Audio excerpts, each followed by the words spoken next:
India versus Bangladesh दूसरे test match का पहला दिन। हालांकि आज मैच तो पूरा नहीं हो पाया, लेकिन मैच के दौरान जो घटना हुई ना, वो घटना बहुत ज्यादा चर्चे में, खासतौर बांग्लादेशी फैन की जिस तरह से पिटाई की गई, वो ग्रुप बेहद ही संवेदनशील मामला है। ऐसा नहीं होना चाहिए था। किसी भी देश का कोई फैन आता है, वो अपने देश के लिए सपोर्ट करने के लिए आता है, और सपोर्टिंग के दौरान चाहे कोई भी इंडियन फैन हो या फिर विदेशी फैन हो, कई बार अपने देश के सपोर्ट करते करते कुछ ऐसी बातें निकलना आम बात है। दूसरे देश के खिलाफ, दूसरे खिलाड़ियों के खिलाफ कोई भी जाता है, हमारे दर्शक भी जाते हैं, या हम लोग भी टीवी के दौरान मैच देख रहे होते हैं, तो वहां पर कुछ गलत बातें निकल जाती है। लेकिन उस बात विवाद के चक्कर में इतनी जबरदस्त पिटाई, इतनी जबरदस्त धुनाई कि भाई हॉस्पिटल शिफ्ट होना पड़ गया बंदा को, यह बहुत ही ज्यादा गलत बात है, बहुत ज्यादा गलत बात है। और यह जो घटना है ना, यह घटना इतना ज्यादा वायरल हो रहा है, इतना ज्यादा वायरल हो रहा है, मतलब अंतरराष्ट्रीय स्तर पर जो एक इमेज है ना इंडियन क्रिकेट फैन की, वो खराब हो रही है। देश की बदनामी हो रही है। लोग बोल रहे हैं कि भाई भारत में जाते हैं तो ऐसा ही होता है, इस तरह का ही माहौल देखने को मिलता है।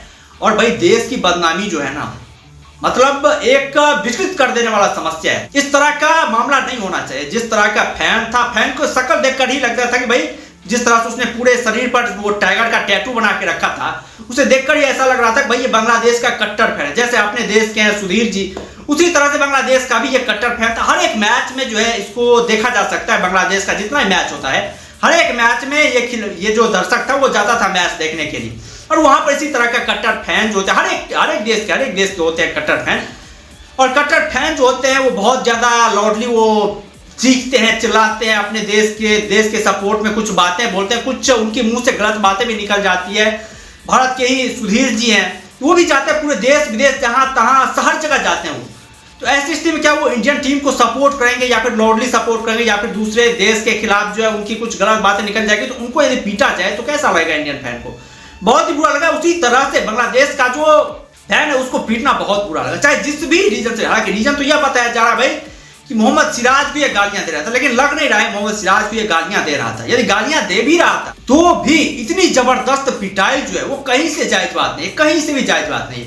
आप उसे मौखिक तौर पर समझा सकते थे, उस खिलाड़ी को, उस दर्शक को मौखिक तौर पर आप उनसे बातचीत कर सकते थे, बोल सकते भाई ऐसा क्यों कर रहा है, इस तरह से गालियां क्यों दे रहा है। लेकिन इस तरह से जो है वो समझाना मतलब समझ से परे है। बहुत ज्यादा दुखद घटना है, बहुत ज्यादा दुखद बात है।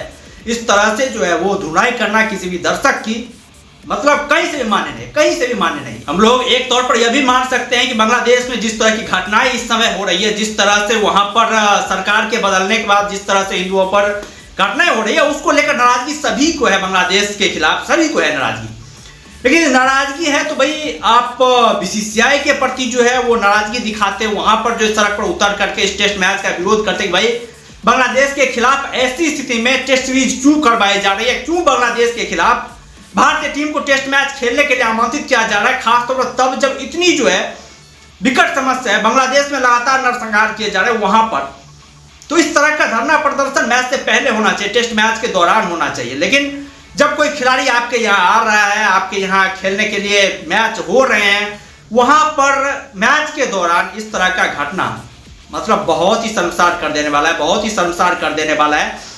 खैर फैंस की जो जान है वो खतरे से बाहर बताई जा रही है। रिपोर्ट में भी यह पता चला कि ज्यादा मार नहीं लगी है, थोड़े बहुत ही मार पड़े हैं। लेकिन वैसे बहुत तुम लोग का क्या कहना है इस घटना पर? ये जो घटना हो रही है, मतलब कानपुर टेस्ट के दौरान जो ये घटना हुई है, उस घटना पर तुम लोगों का क्या कहना है? कमेंट के जरिए अपना राय जरूर देना।